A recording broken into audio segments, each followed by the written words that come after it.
Is it really possible to build a successful startup as a solo founder?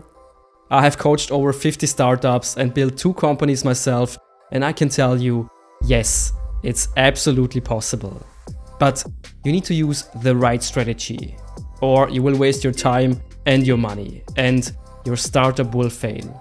In this video, I'm going to show you the proven strategy you need to manage your startup successfully, even if you're doing it alone. And make sure you stay till the end, because I've got a bonus tip that will help you see results quickly. Let's dive right in. The problem with being a solo founder is that you have to do everything yourself, and building a successful startup is a lot of work, so it's easy to get overwhelmed. So the strategy you need to build a successful startup as a solo founder is a 3-parter, but the basic concept is super simple. You only focus on what's really important. You might be like, oh wow, you don't say. But let me tell you something that most founders don't know. In the beginning, you actually only need to focus on 3 things. Not 10, not 5, only 3 things. And if you focus on these 3 things, you are well on your way to building a successful startup. So let me show you what you need to focus on. Okay, let's say you already have a great startup idea and you already made sure that people are willing to pay for it. So the first step is to build your MVP, your minimum viable product. The MVP is the simplest version of your product that people would still pay for. So no fancy design, no crazy features, just make it super simple and solve one specific problem for your audience. The biggest mistake here founders make is they try to make everything perfect before launching and testing it. And to be honest, I'm guilty of it myself, but that's a mistake. Instead, you need to focus on the core functionality of your product and remove everything that isn't critical. But to be honest, that's easier said than done, because you really need to understand what problem you are solving for your audience. But here's a great framework to find out which features you should include in your MVP. Get out a piece of paper and answer these 3 questions. What are the 5 features that are necessary for people to buy the product? What are the 3 features that are necessary for people to buy? And what is the 1 feature that is necessary for people to buy the product? This will help you figure out which features are really important to solving your customer's problem. So build the simplest version of your idea, your MVP, and then test it with your audience. The reason this is so important is because it's your best insurance that you're not building something that nobody wants.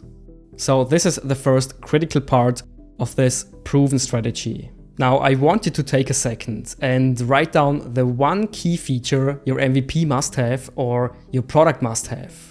Got it? Nice. That's your foundation. Okay, so now your MVP is ready. Now it's time to get your first customers.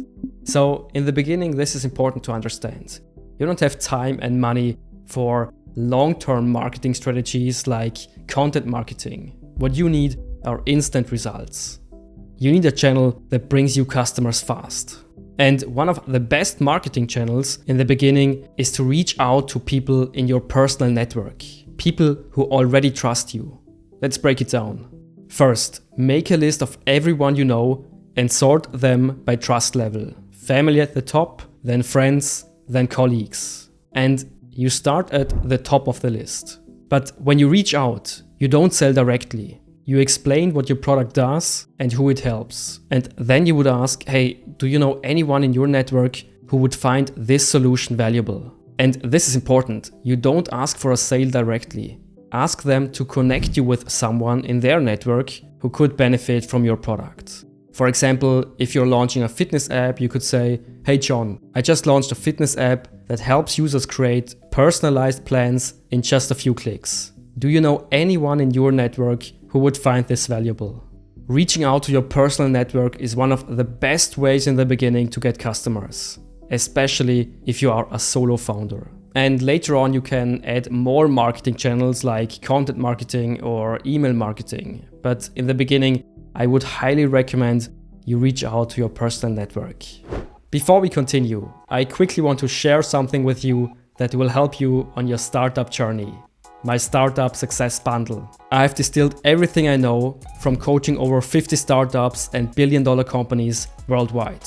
It's a clear step-by-step system that will help you build the profitable, scalable startup you love, packed with proven worksheets, guides, and templates. So check out the first link in the description below and get your Startup Success Bundle right now. Let's get back to the episode. So now that you have your first customers, it's time to do what most founders actually completely overlook, but it's super critical. Get feedback and improve your product.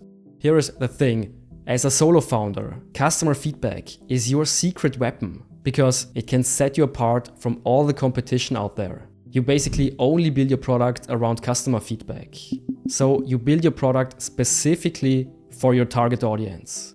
And that's the best way, because otherwise you're just building something on your own and hoping people like it.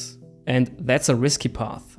So the cycle is like this. You build your product, you get customer feedback, you improve your product, you get customer feedback, you improve your product, and so on. But the key is not to simply rely on online surveys. I mean, they're just too impersonal. It's always better to get on the phone or meet your customers in person. And then you ask them what they love about your product, what they don't like, and what features they would like to see next. Oh, and one more thing, make sure you iterate quickly.